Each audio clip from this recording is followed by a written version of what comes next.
saya ucapkan kepada Bapak Ibu Guru yang sudah berkenan hadir di acara desiminasi kali ini. Puja dan puji syukur kami panjatkan kehadirat Tuhan Yang Maha Esa, karena berkat rahmat Beliaulah kita bisa berkumpul di acara ini dalam keadaan sehat dan berbahagia. Izinkan saya mengawali acara ini dengan mengucapkan Pengasuh pengajian umat Om Swastiastu.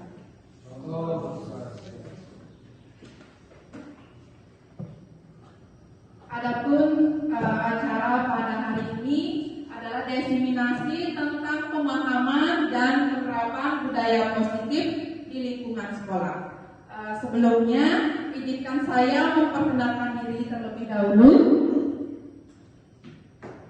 Nama saya Nima Desatiari, saya bertugas di SD Negeri 1 Bangli. Nah, saya di sini selaku calon guru penggerak angkatan 10 Kabupaten Tabanan.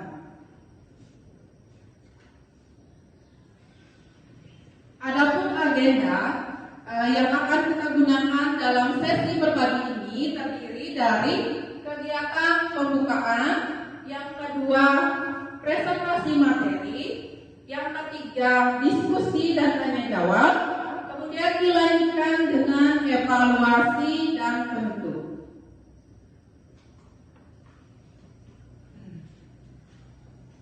Adapun tujuan yang akan kita capai dalam sesi berbagi ini yaitu untuk menyebarkan pemahaman dan berbagi pengalaman tentang penerapan budaya positif di sekolah.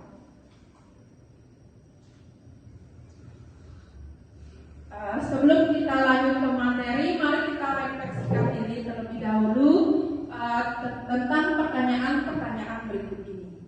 Nah, Bapak Ibu Guru bisa merefleksikan bagaimana penerapan budaya positif di sekolah melalui 4 pertanyaan ini. Apakah Bapak Ibu melakukan hal tersebut ataukah tidak?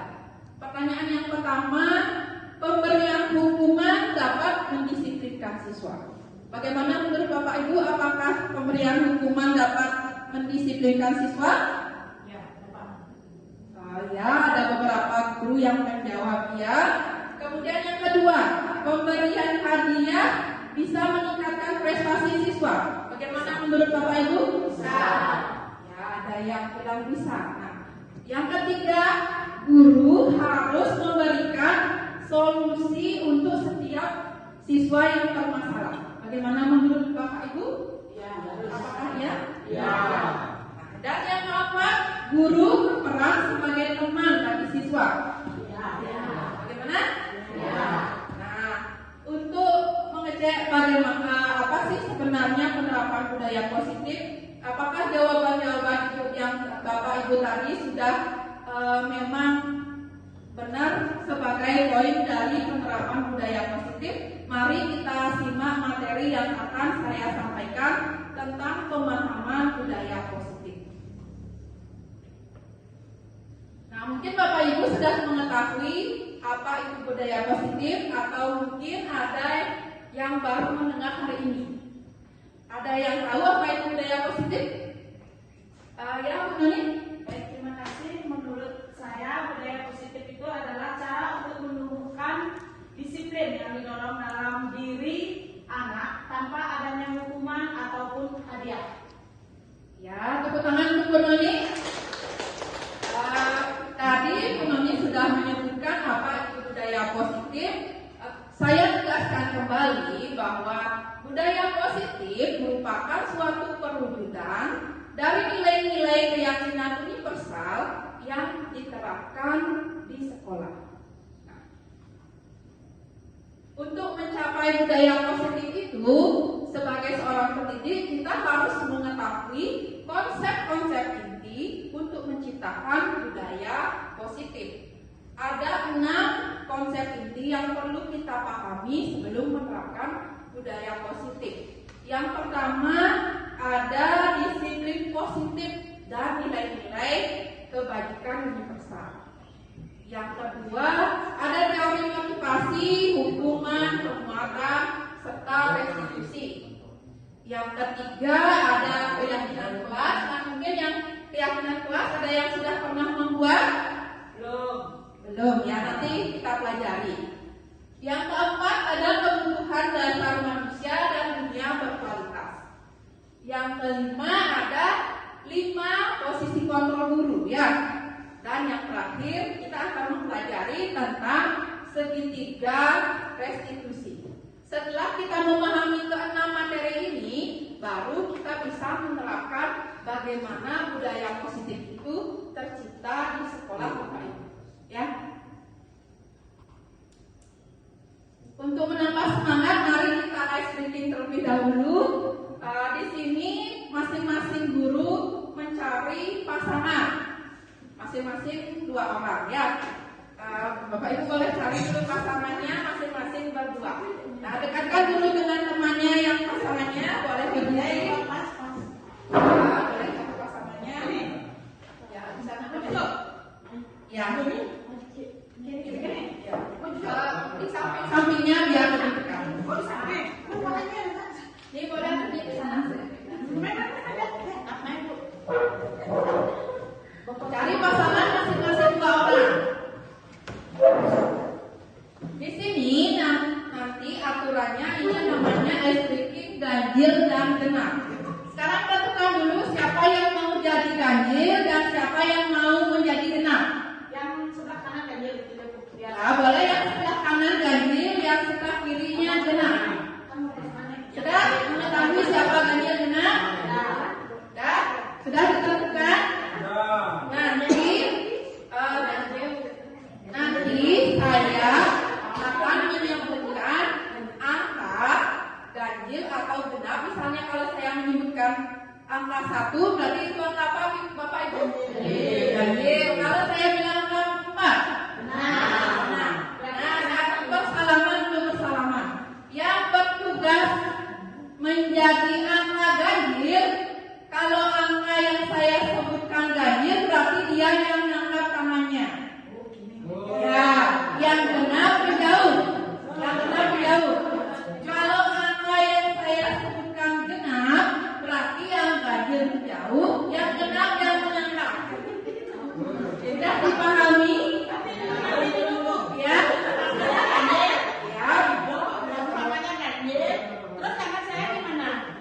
Kalau saya bilang ganjil ya. Kalau saya bilang angka 3, berarti Ibu Andre yang menarik tangannya, Ibu sudah. Ya, kalau dapat berarti Ibu yang menang. Ya, kalau angkanya saya bilang 1, Ibu yang jari tangannya. Ya, yang lainnya jauh ya. Nanti ada beberapa angka, nanti hitung ya berapa kali menang, berapa kali kalah ya. Sudah siap? Konsentrasi. Yuk. Siap-siap percobaan. Yang ini percobaan dulu ya.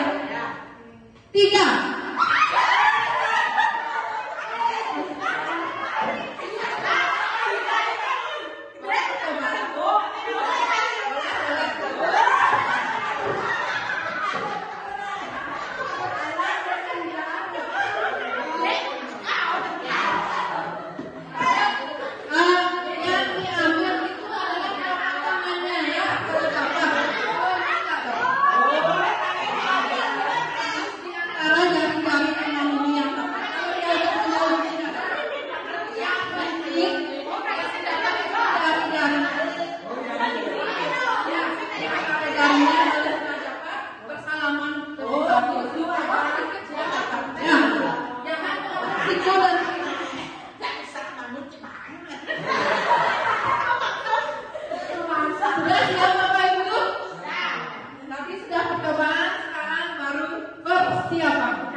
Tergantung siapa yang jadi laki-laki. Ayo kita lanjutkan.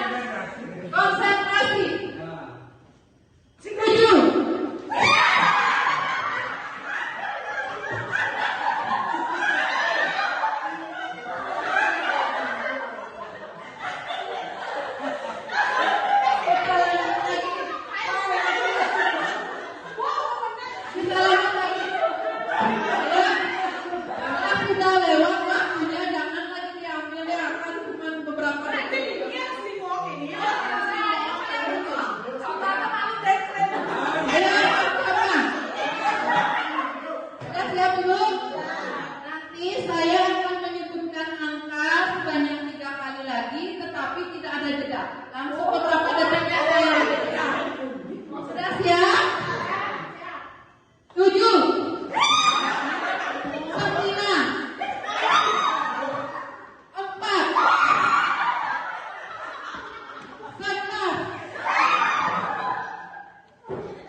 Boleh nanti diterapkan di sekolah Bapak Ibu untuk anak-anaknya. Ketika mulai bosan boleh ya untuk menambah semangat ketika belajar.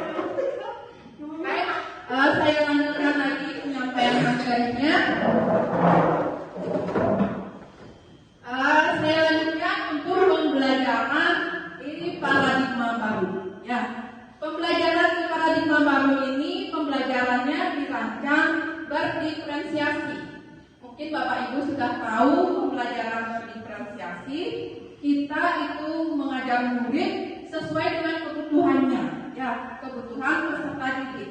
Kita tidak harus menerapkan strategi yang sama kepada setiap murid, tetapi perhatikanlah kondisi dan karakteristik setiap orang. Makanya kita memakai pembelajaran berdiferensiasi agar bisa mewujudkan profil belajar Pancasila.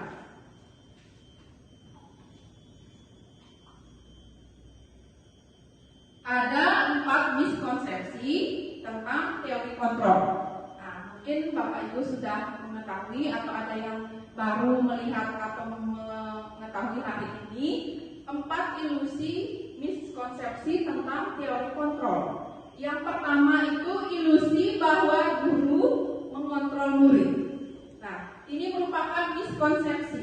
Mengerti Bapak Ibu miskonsepsi? Ya, salah persepsi. Ya, yang harusnya bukan guru yang mengontrol murid, tetapi guru menuntun murid sesuai dengan kebutuhannya. Bukan kita seperti militer ya, harus ini, anak harus seperti ini. Bukan seperti itu. Sesuaikanlah dengan kebutuhan peserta didik. Ya. Yang kedua, ilusi bahwa kritik dapat membuat rasa bersalah mampu menguatkan karakter. Nah, di sini juga merupakan salah satu miskonsepsi. Ya, Bapak Ibu boleh sambil minum, tidak apa-apa, kita santai saja. Kemudian yang ketiga, ilusi bahwa semua penguatan positif itu efektif dan bermanfaat. Kemungkinan ada yang Bapak Ibu suka memberikan hadiah sebagai penguatan dari keberhasilan anak-anak, itu juga merupakan miskonsepsi dari teori kontrol. Yang keempat, ilusi bahwa orang dewasa itu berhak memaksa. Kita di sekolah sebagai orang dewasa itu tidak berhak memaksa anak-anak. Ya, itu mungkin sering terjadi ketika kita mengajar, harus anak-anak itu menerapkan atau memakai metode yang kita gunakan. Seharusnya kita yang menyesuaikan metode pembelajaran sesuai dengan kebutuhan peserta didik. Ya. Sebelum saya lanjut tentang teori kontrol, sekarang coba selama 1 menit. Ini ada satu game. Tadi masih ingat pasangannya? Ya, sekarang cari dulu pasangannya. Kita akan bermain cobalah buka. Yang tadi berperan sebagai kanan mengepalkan tangannya. Yang kanan tadi siapa? Ya, cari dulu pasangannya. Kemudian cari dulu pasangannya. Yang kanan mengepalkan tangan. Kanan itu sebagai orang yang berperan sebagai A. Ya, dia mengepalkan tangannya karena ada benda berharga. Kalau emas kan berharga, lebih berharga lagi ada berlian di tangannya. Ya, ada berlian di tangan kanannya, di orang kanan. Tugas orang kiri adalah membuka tangan kepalan tangan kanan. Dia berusaha merebutnya, sedangkan orang kanan berusaha mempertahankannya. Nah, orang yang kiri boleh merayu, boleh menggelitik, boleh memberi uang. Yang penting bisa mendapatkan. Sedangkan yang kanan tugasnya mempertahankan diri. Bagaimana kokohnya pendiriannya supaya tidak membuka ini. Sudah siap menjaga berlian di tangan kanannya. Kalau sudah, sekarang saya beri waktu 1 menit. Silahkan rayu temannya, boleh kritikin boleh. Yang penting dibuka di tangan kanannya. Boleh dikasih uang, boleh dikasih jajan. Saya beri waktu selama 1 menit, dimulai dari sekarang. Boleh rayu, boleh dikasih yang tangan mempertahankan.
Begitulah orang-orang itu mengontrol orang lainnya.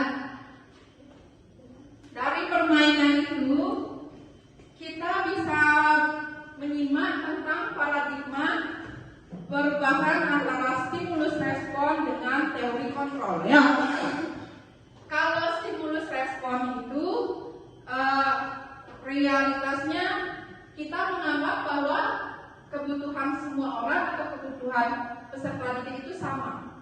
Tetapi di teori kontrol yang kita pelajari, anak itu berbeda. Ya. Dan yang kedua, semua orang melihat hal yang sama. Padahal jelas kalau semua orang itu memiliki gambaran yang berbeda. Pasti semua punya pendapat yang berlainan. Kita tidak boleh menyamakan masing-masing orang. Ya. Yang ketiga, kita mencoba mengubah orang agar berpandangan sama dengan kita. Kalau di teori kontrol, kita berusaha memahami bahwa masing-masing orang mempunyai pandangan yang berbeda-beda. Kemudian yang keempat, perilaku buruk dilihat sebagai suatu kesalahan. Padahal di teori kontrol, semua perilaku itu memiliki tujuan. Ya, kita sebagai pendidik tidak boleh memandang kesalahan siswa itu, perbuatan siswa itu sebagai suatu kesalahan. Kita memandang bahwa setiap perilaku anak, baik itu berupa kesalahan ataupun tidak, itu memiliki tujuan tertentu. Yang selanjutnya, orang lain bisa mengontrol saya, padahal hanya diri sendirilah yang bisa mengontrol dirinya. Anak itu hanya bisa dikontrol oleh dirinya sendiri, bukan kita yang mengontrol. Kemudian pemaksaan ada pada saat rujukan gagal. Seperti tadi saat kita game kepala tangan, kalau nggak mau ditarik kan kita memaksa. Ya, ada yang pakai kelitikan, tadi pokoknya memaksa biar terbuka. Ya, itu di teori stimulus respon. Sedangkan di teori kontrol, kita itu berkolaborasi menciptakan pilihan-pilihan baru. Dan yang terakhir, model berpikir menang kalah. Padahal di teori kontrol itu modelnya menang dan menang. Kita menang, anak menang. Bukan kita menang, anak yang kalah. Ya. Saya lanjutkan tentang disiplin positif. Disiplin positif itu merupakan salah satu cara dalam menerapkan atau menumbuhkan kesadaran serta memberdayakan peserta didik tanpa imbalan. Ya, kalau disiplin positif itu tanpa imbalan, tanpa penghargaan, tanpa ancaman atau hukuman, peserta didik atau anak itu mau berperilaku disiplin. Itu namanya disiplin positif. Ya, berbeda dengan disiplin yang sudah kita terapkan. Kalau ada hukuman baru mereka mau tertib. Kalau disiplin positif itu tidak ada penghargaan, tidak ada hukuman, tapi mereka dengan sadar mau melakukannya. Itu namanya disiplin positif.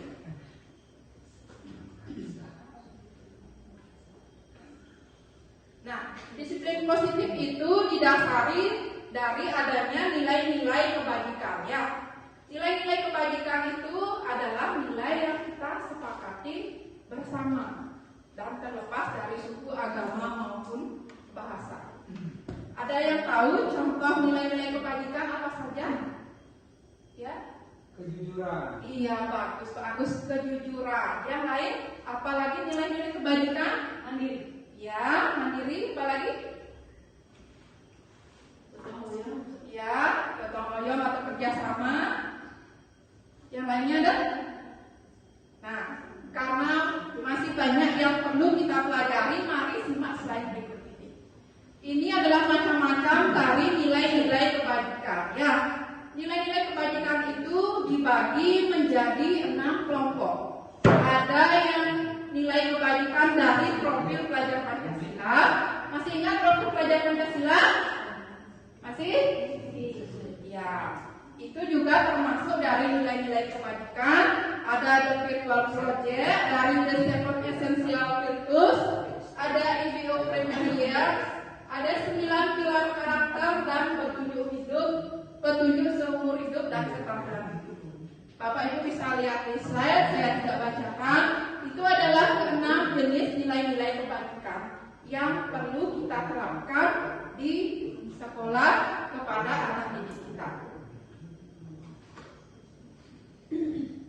Nah, sekarang setiap orang itu berperilaku karena adanya 3 motivasi manusia.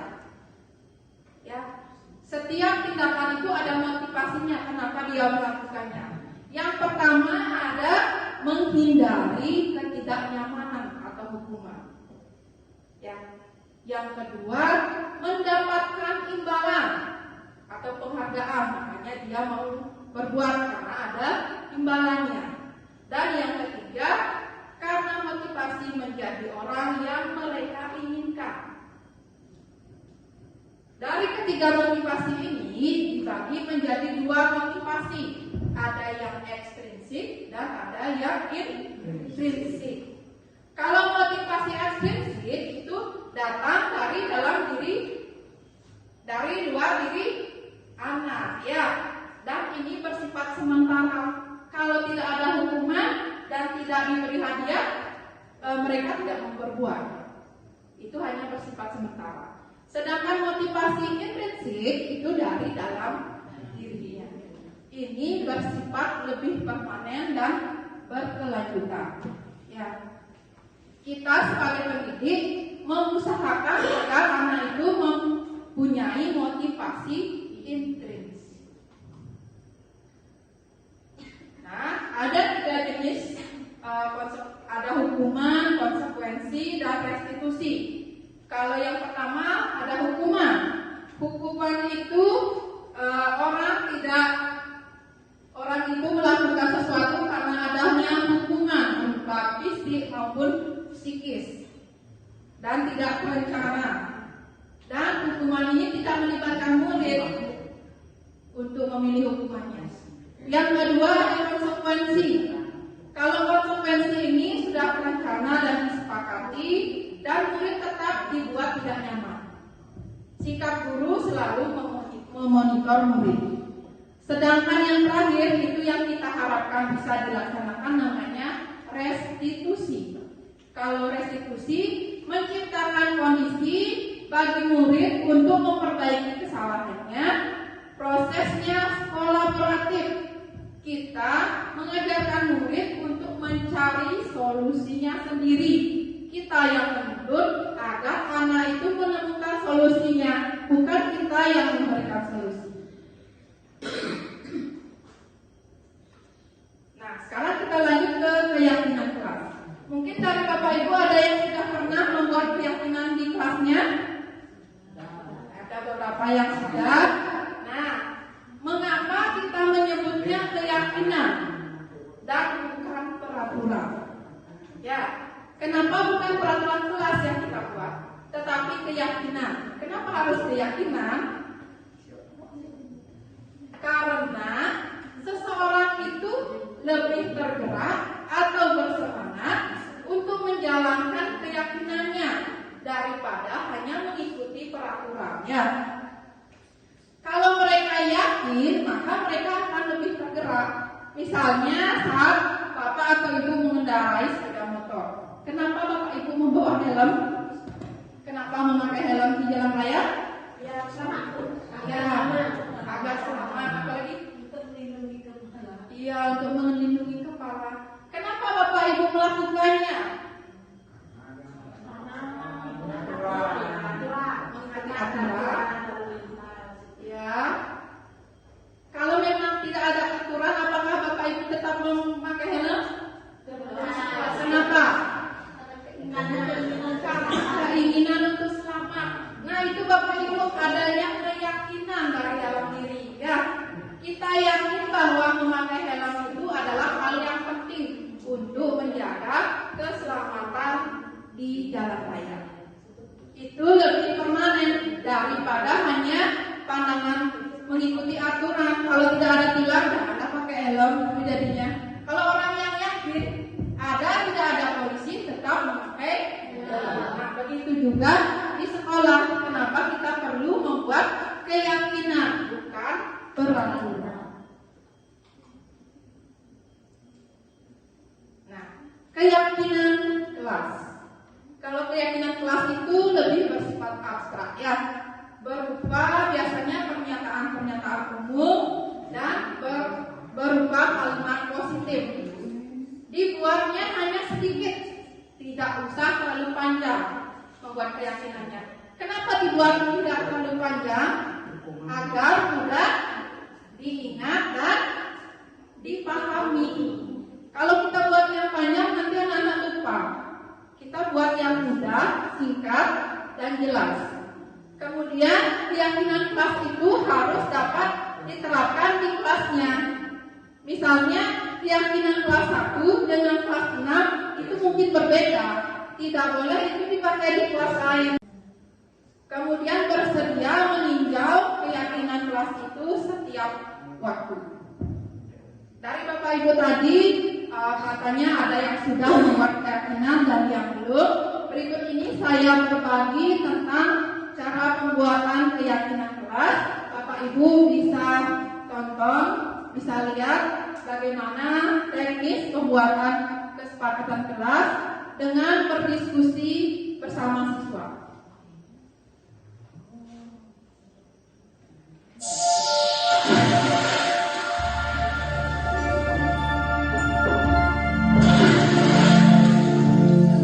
Boleh sambil minum Bapak Ibu.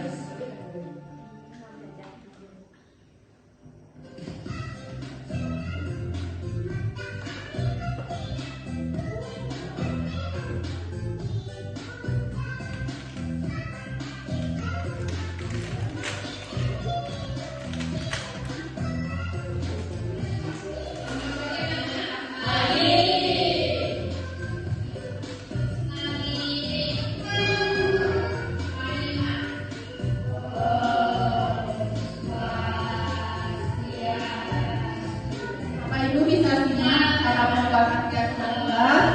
Jika ada yang mengalami positif bisa diadopsi nanti untuk di kelasnya.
Nah, di sini ada proses diskusi saat pembuatan kesepakatan kelas. Kan guru yang menentukan isi kesepakatannya.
nanti itu bisa dilanjutkan sampai videonya jadi ya. Tadi kan saya skip sebentar karena Bapak Ibu sudah memahami. Nah, supaya situasi kita lebih bersemangat lagi, mari kita ice breaking lagi. Coba sekarang Bapak Ibu bisa berdiri ya.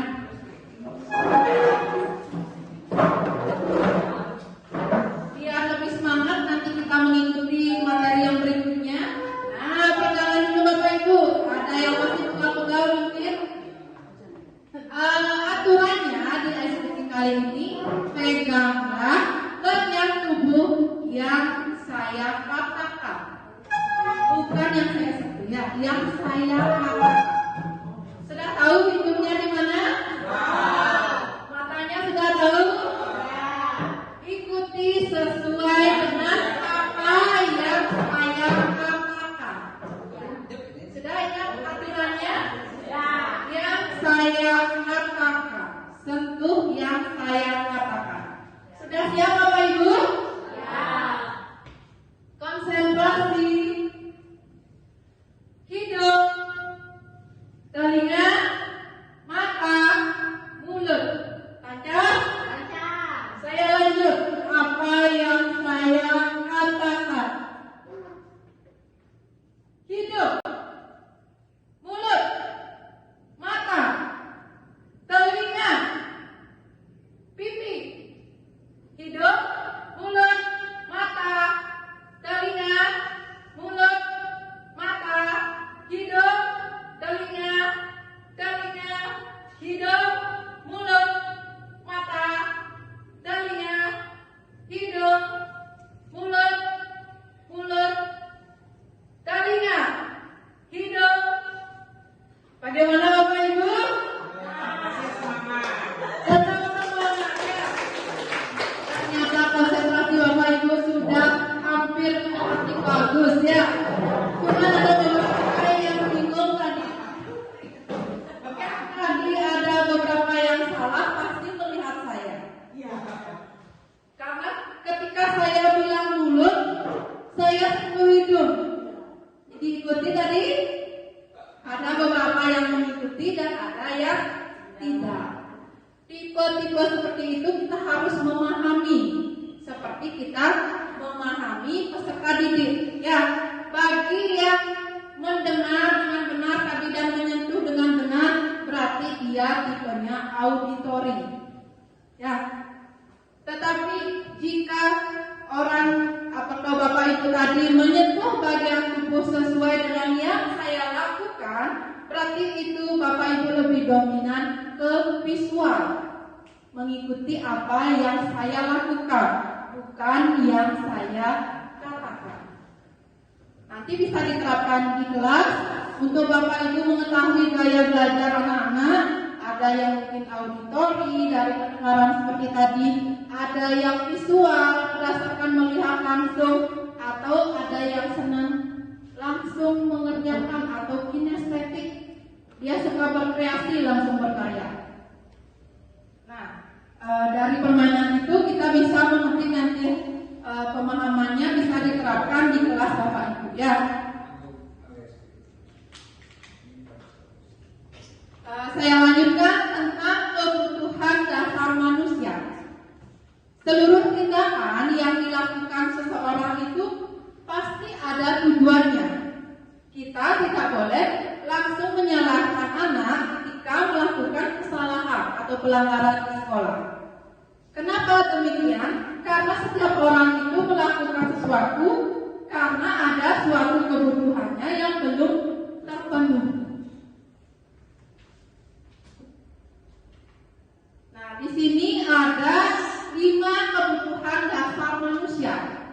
Ya, ada bertahan hidup, ada untuk kesenangan, untuk kebebasan, penguasaan, kasih sayang dan rasa diterima. Mungkin Bapak Ibu punya murid atau peserta didik di kelasnya yang suka mengganggu temannya. Ya, yang sering mengganggu temannya. Kita lihat dulu kebutuhan yang mana yang mereka belum penuhi sehingga bisa berperilaku demikian di antara kelimanya ini. Ya, mungkin saja di rumahnya mereka tidak punya orang tua, jadi kurang kasih sayang. Mereka perlu mendapatkan perhatian dan kasih sayang. Makanya mereka sering mengganggu temannya di kelas. Ya.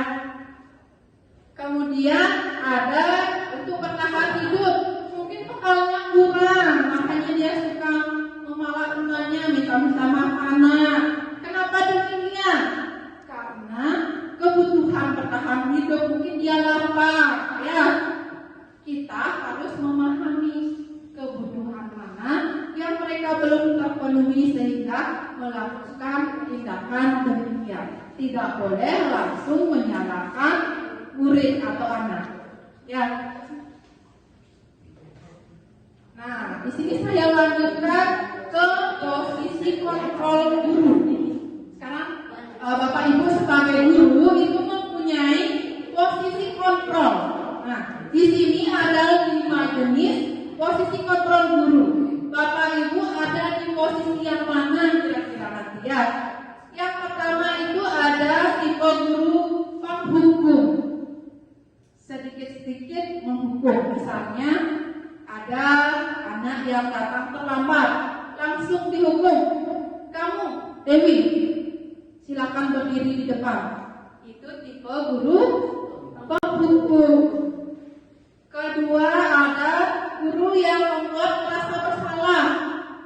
Berapa kali Ibu bilang, Dewi, kenapa kamu masih begitu? Apa Dewi tidak kasihan dengan Ibu? Sudah sering mengingatkan Dewi, kenapa masih tetap seperti itu? Nah, ada mungkin Bapak Ibu guru seperti itu di sini? Itu namanya tipe membuat merasa bersalah. Muridnya merasa bersalah dengan perkataan kita. Dan yang ketiga ada teman. Dewi, sekarang kamu terlambat. Besok jangan terlambat lagi ya. Kan teman-temannya itu semua datangnya tepat waktu. Besok jangan diulangi ya. Nah, perkataan seperti itu seperti seorang teman.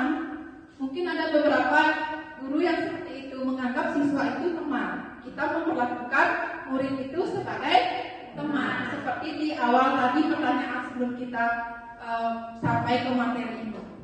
Kemudian yang keempat ada sebagai pemantau.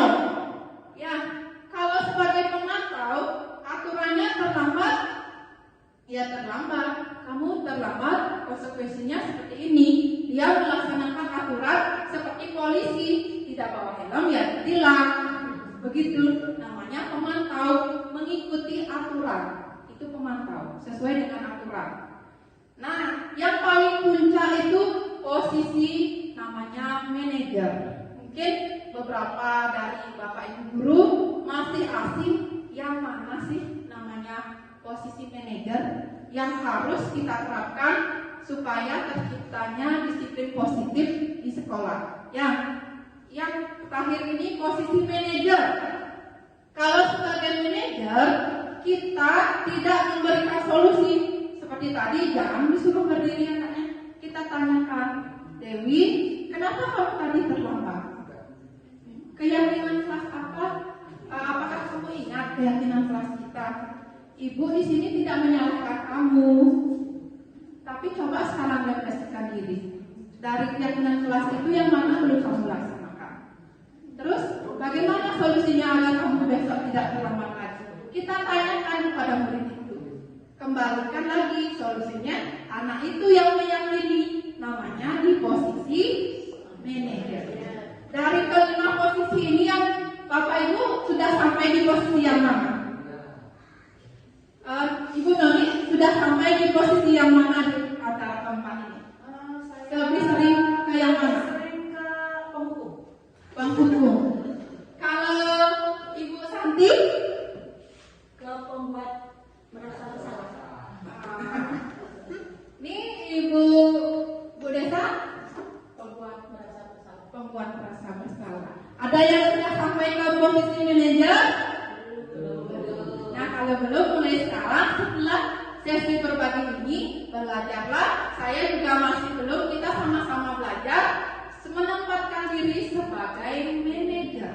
Kita mencarikan anak-anak itu, membuat mereka yakin sendiri, mencari solusinya, bukan kita yang mencari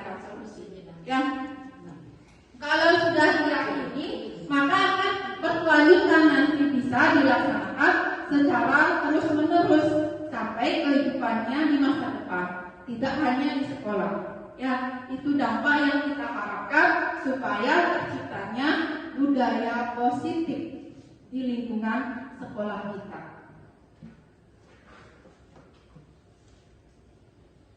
Nah, ini contohnya dari penerapan 5 posisi kontrol tadi, ada kasus siswa tidak membawa atribut lengkap saat upacara. Ada yang tidak membawa topi, kemudian ada yang tidak membawa dasi. Apa yang akan dilakukan kalau ada muridnya demikian? Kalau Bu Ayu, kalau ada muridnya tidak bawa topi, bagaimana Bu Ayu? Menegurnya. Kalau Bu Dia, apa yang dilakukan kalau muridnya tidak bawa topi saat upacara? Sama menegur, terus besoknya disuruh bawa panah.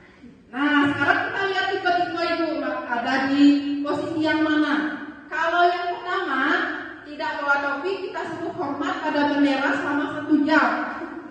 Nah, itu namanya tipe pendukung. Kemudian kalau orang yang membuat rasa bersalah itu pasti kalimatnya begini. Berapa kali Bapak Ibu sudah bilang, kamu masih saja tidak membawa topi, kamu selalu mengecewakan Ibu, itu misalnya. Itu membuat rasa bersalah tipenya. Kemudian ada tipe yang menjadi teman. Ayo dong, besok bawa topi ya. Teman-temannya aja semua bawa topi, itu misalnya. Bahasanya lebih akrab. Kita menyatakan murid besok jangan diulangi lagi ya. Lebih santai bahasanya. Ya, itu posisinya sebagai teman. Kemudian yang keempat ada sebagai pemantau. Kamu sudah melanggar peraturan. Sekarang kamu beli topi di koperasi atau suruh orang tuanya membawakan ke sekolah misalnya. Itu pemantau, pokoknya hari Senin bawa topi ya bawa topi. Tidak bawa ya ambil atau beli. Itu namanya posisi pemantau. Tapi yang kita harapkan di sini adalah kita berada di posisi paling puncak. Di posisi kontrol itu menjadi seorang manajer. Apa yang kamu lakukan? Apa kamu tahu kesalahanmu? Kita bertanya dulu. Kita tanyakan sendiri, jangan bilang kamu tadi tidak bawa topi, jangan gitu. Tanyakan dulu, apa tadi kesalahanmu? Kemudian keyakinan kelas apa yang belum kamu lakukan? Bagaimana kamu memperbaiki kesalahan? Kita kembalikan pada murid mencarikan solusi sesuai dengan keyakinan kelas dan meyakini dia mau melakukan itu. Ya, itu adalah contoh kita bertindak sebagai manajer. Setelah kita mempelajari 5 posisi kontrol tadi, Bapak Ibu seharusnya berada di posisi yang mana? Ya. Nanti diusahakan cara memecahkan masalahnya kita memposisikan diri. Posisi kontrol kita sebagai pendidik adalah di posisi manajer. Nah, materi kita yang terakhir adalah segitiga restitusi. Nah, segitiga itu ada berapa sisi Bapak Ibu? Jangan bilang 4 ya. Berarti konsentrasi Bapak Ibu masih bagus. Segitiga itu ada 3 sisi. Segitiga restitusi. Nah, mungkin Bapak Ibu masih asing dengan istilah restitusi. Kalau restitusi itu proses menciptakan kondisi bagi murid untuk memperbaiki kesalahan mereka, sehingga mereka bisa kembali pada kelompok mereka dengan karakter yang lebih kuat. Ya. Tadi namanya segitiga ada 3 sisi, berarti ada 3 tahapan yang harus kita lakukan dalam penerapan segitiga restitusi ini. Ada 3 tahapan. Ya, yang pertama menstabilkan identitas. Yang kedua ada validasi tindakan yang salah, dan yang keempat menanyakan keyakinan.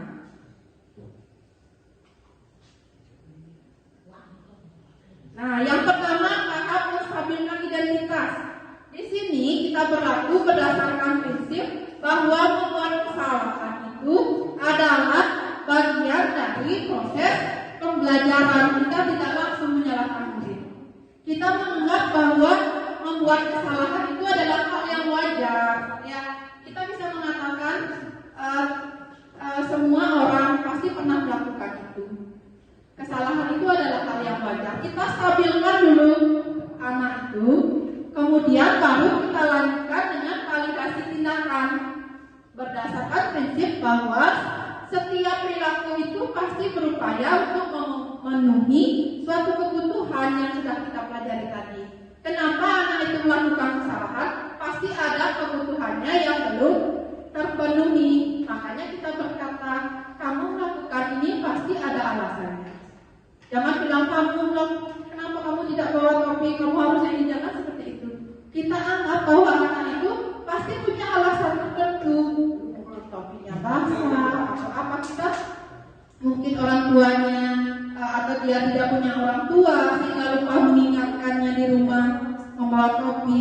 Kita harus tahu bahwa setiap perilaku itu pasti ada kebutuhannya yang belum terpenuhi sehingga mereka melakukan kesalahan. Yang terakhir ada langkahnya adalah menanyakan keyakinan. Setelah kita menstabilkan identitasnya, sudah tenang hidupnya, dan kita sudah anggap bahwa kesalahannya itu adalah hal yang wajar, baru kita menanyakan keyakinannya. Keyakinan ini, keyakinan kelas apa yang perlu kamu lakukan? Untuk memperbaiki ini, apa yang akan kamu lakukan? Setelah anak memberi jawaban, berdasarkan keyakinan dirinya, maka besoknya dia tidak akan mengulanginya. Walaupun kita tidak memberi hukuman, kita tidak memberi hadiah, tapi tetap dia mau membawa topi saat upacara. Menumbuhkan kesadaran dari motivasi secara intrinsik dari dalam diri. Ya. Berikut ini adalah pemecahan kasus yang sudah saya lakukan. Saya di sini berbagi dengan Bapak Ibu, mungkin bisa dicontoh atau diterapkan bagi hal-hal positif yang sudah saya lakukan dalam penerapan segitiga restitusi. Untuk kasus yang pertama, yaitu Dewi, murid kelas 6 SD 1 Bangli. Pada saat hari Senin dia datang terlambat ke sekolah. Bagaimana penerapan segitiga restitusinya? Bapak Ibu bisa simak video berikut ini.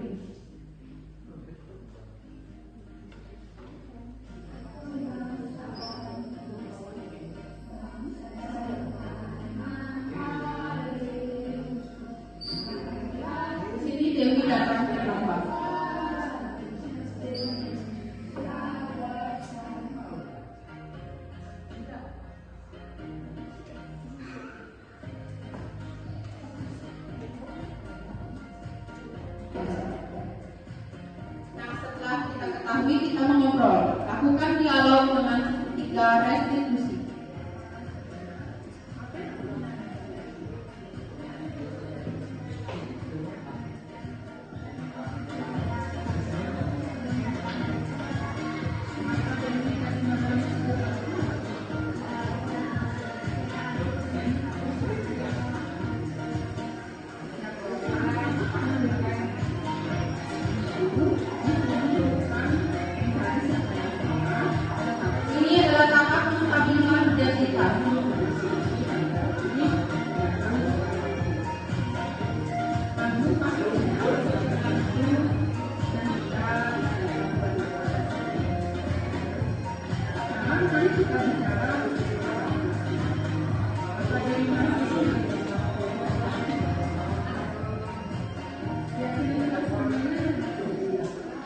Tahapan yang terakhir menanyakan keyakinannya untuk memecahkan kasus supaya besok-besok Dewi tidak datang terlambat lagi.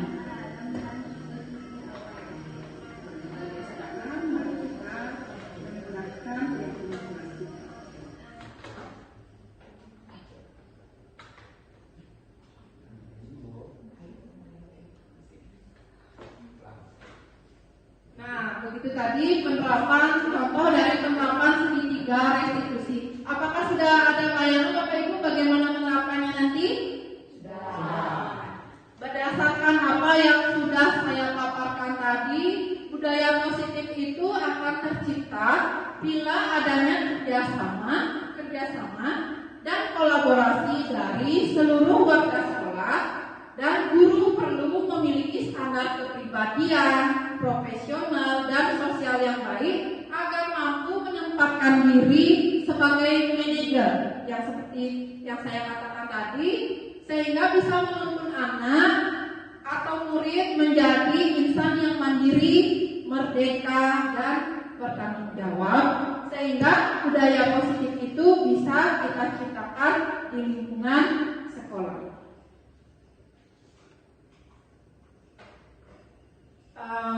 Tadi kita sudah melewati pemaparan tentang budaya positif. Mari kita refleksikan sedikit tentang kegiatan berbagi yang sudah saya lakukan tadi.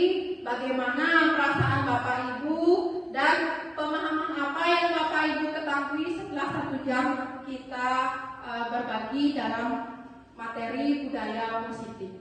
Mungkin Bapak Ibu ada yang mau membagikan bagaimana perasaannya setelah mengikuti sesi ini? Ya, Bu Noni.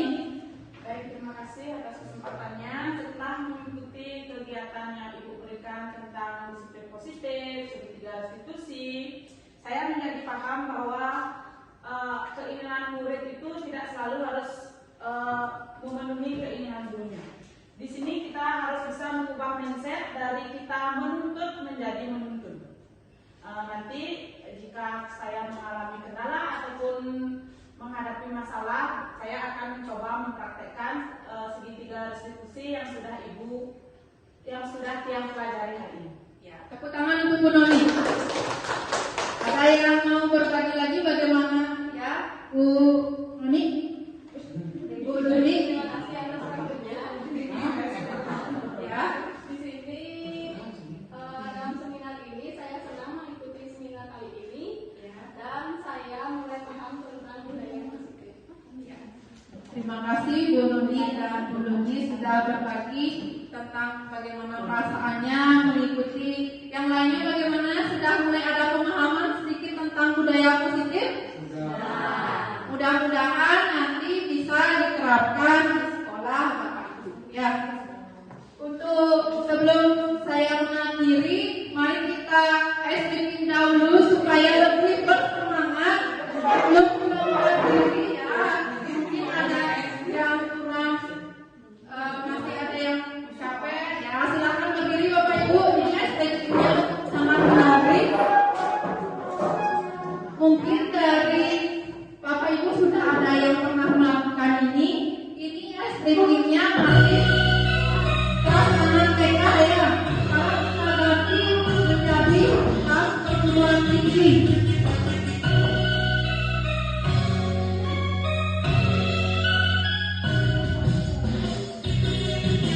Nah, ada SPP panjang dan pendek ya.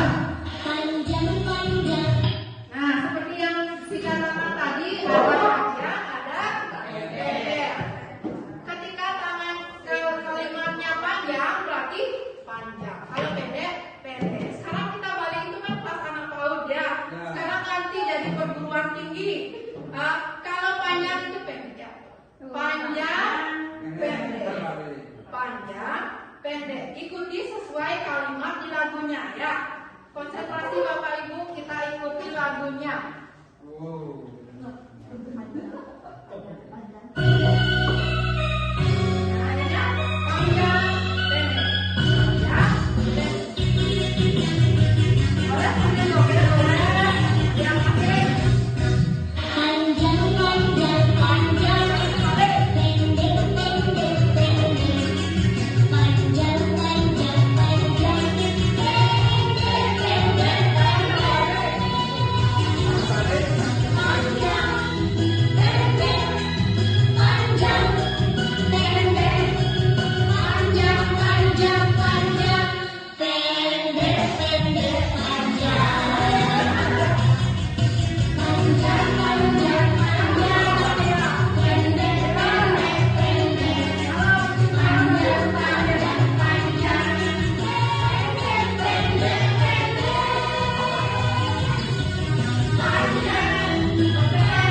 saya akhiri sampai di sini. Terima kasih kepada Bapak Ibu yang sudah berkenan dan menyimak dengan sangat antusias. Saya akhiri kegiatan kali ini dengan mengucapkan Paramo Santi. Om Santi, Santi, Santi. Om. Tepuk tangan.